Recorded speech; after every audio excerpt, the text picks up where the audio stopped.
Hoy, alam niyo mga sisi ko, parang sobrang toxic na ng ganitong mga feedback kapag gumamit ka ng rejuvenating product sa mukha mo, tapos nakaranas ka ng pamumula, tatanong mo kung normal bang namumula yung mukha ko? Normal bang nagda-dry siya? Normal bang parang medyo pimples yung mukha ko habang gumagamit ng SCD peeling lotion? Mga mami ko, 2026 na po, wala pang SCD peeling skin lotion na nilalabas in the market. Usong-uso na po noon ang mga rejuvenating set or rejuvenating product. And karamihan ng mga gumagamit noon ng astringent and rejuvenating set, talagang nakakaranas po lahat ng redness. Number one po yan and very common. So bakit po tayo nakakaranas ng redness? Kasi po yan po yung tinatawag natin na rejuvenating process. May proseso po yung paggamit natin ng rejuvenating product sa balat natin. Hindi po siya yung paggamit ka ng Rejube, after 3 days, basta na lang siya nagbabalat. After niya magbalat, maputi ka na.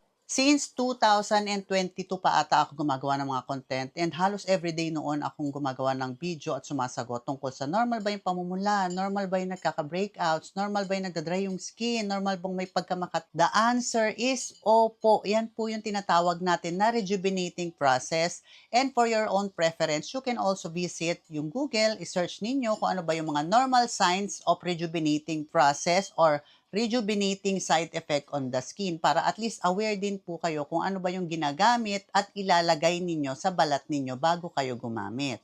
So, Miss RC, ano po ba yung rejuvenating process na pwede naming maranasan pag gumamit kami ng rejuvenating product katulad ni SCD Peeling Lotion or SCD Peeling Set?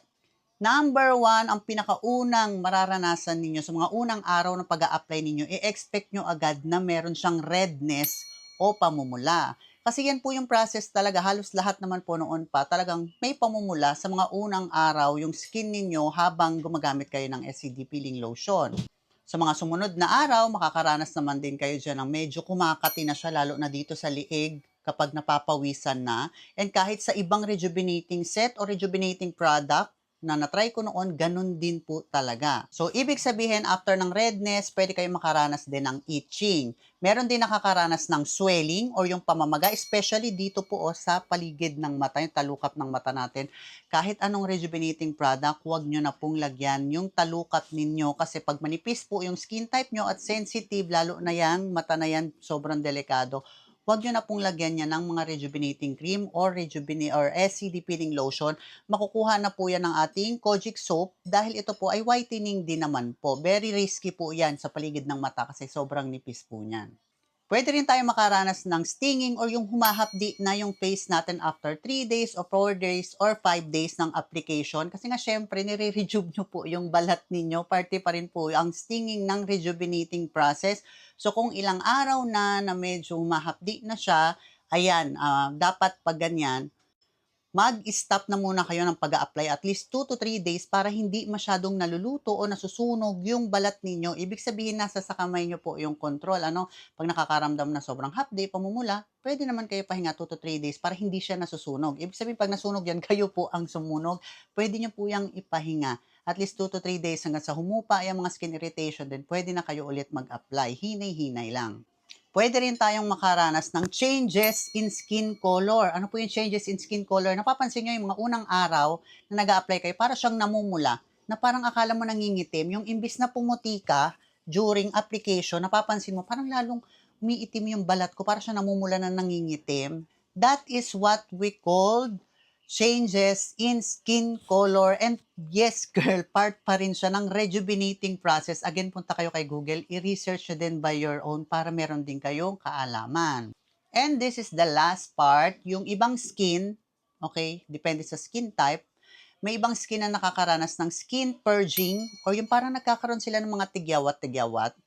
Or kung meron ka naman tigyawat, bago ka mag-apply ng SCD peeling lotion, tulad sa akin last time, kung babalikan niyo yung aking mga old videos, nagkaroon ako ng breakouts recently, tinan mo, after 2 weeks, ayan, nawala na yung aking mga breakouts. Kasi yung mga rejuvenating product na katulad ni SCD Peeling Set, tinutulungan po yung skin natin na mabilis na mapahinog yung ating mga pimples at mailabas yung nana niya. Kasi hanggat hindi po nailalabas yung nana ng pimple ninyo, mas matagal po siyang mag-heal. Kaya kung mapapansin ninyo, may mga skin na kapag gumamit nito, may mga pimples, lalong nagagalit kapag nag-apply ka ng SCD Peeling Skin Lotion sa mga unang linggo or araw ng pag-a-apply. Kasi nga po, niluluto niya yung pimples niya para mailabas po yung dumi. Yung iba naman na nakakaranas ng breakouts or skin purging, syempre merong mga skin din, but hindi naman lahat. May mga skin na nag-a-adjust pa yung balat nila doon sa bagong product na ginagamit nila on their skin. For example na lang, dito sa Pilipinas, sobrang init. Kita mo naman, pawis na pawis ako ka-explain sa inyo. Charot. Then, pag pumunta ka ng Japan or South Korea na more on niebe or snow, di ba parang mananginginig ka talaga, manlalamig ka kasi nanibago yung katawan mo.